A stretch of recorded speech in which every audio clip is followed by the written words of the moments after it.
Kikubor nakaslem jong unongsan Hima.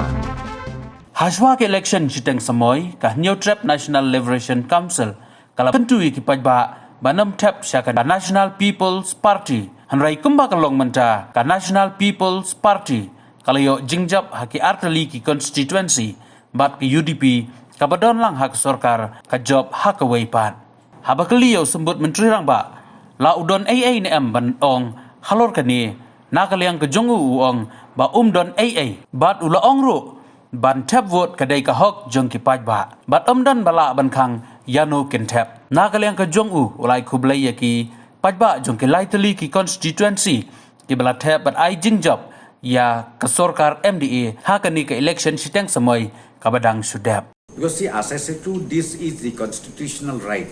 We have already told, I think. This is the constitutional right of every voters, every citizens of the state. So nobody can stop to anybody what is their wish, which party to vote. I think that is very clear.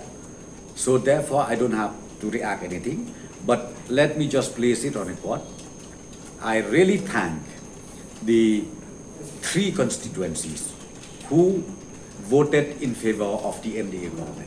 2 from NPP and then 1 from UDP. And Congress, I think they lost